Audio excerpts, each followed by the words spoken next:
Nanshin-ron was the southern expansion doctrine proposed by the Imperial Japanese Navy to solve Japan's resource crisis, the most critical of which was oil.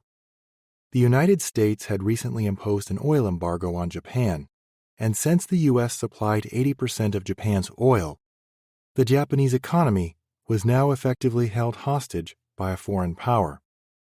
As a result, Japan was forced to quickly find another source of oil to support its military expansion and domestic consumption. The Imperial Japanese Navy proposed a blitzkrieg expansion throughout the Southeastern Pacific. One of the most important objectives was the large oil reserves in the Dutch East Indies, now modern-day Indonesia. A critical part of the strategy involved capturing many Pacific colonies from U.S. allies and invading the Philippines, which at the time was a U.S. territory. This would almost certainly result in a U.S. declaration of war.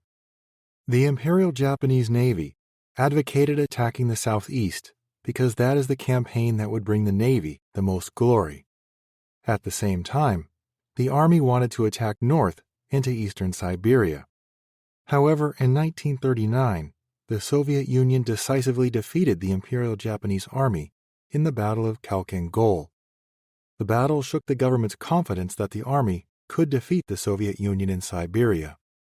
At the time, the only countries that could potentially challenge Japan in the Pacific were Great Britain and the United States. The Royal Navy was already committed to the war in Europe, with little chance of being able to send a large enough force to challenge Japan.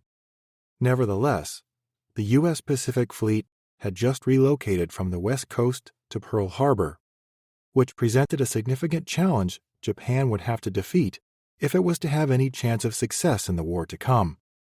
When the U.S. Pacific Fleet moved to Pearl Harbor, Admiral Yamamoto realized that the Hawaiian Islands were within range of Japanese carriers.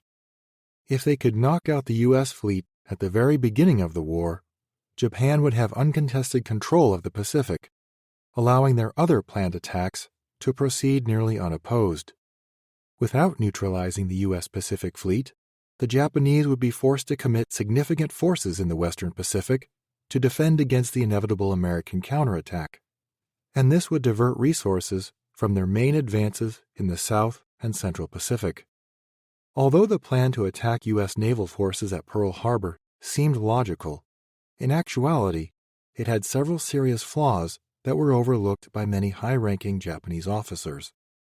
The United States significantly outnumbered Japan in both population and industrial capacity.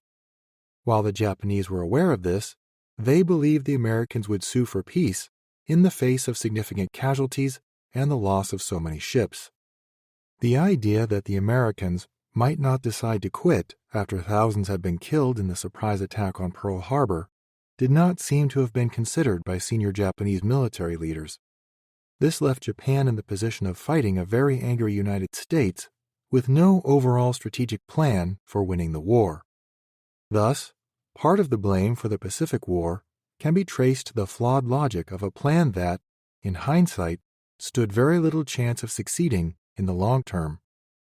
If the Japanese had truly understood U.S. military and industrial capabilities, they may not have attacked at Pearl Harbor in the first place and continued their westward expansion into China and India.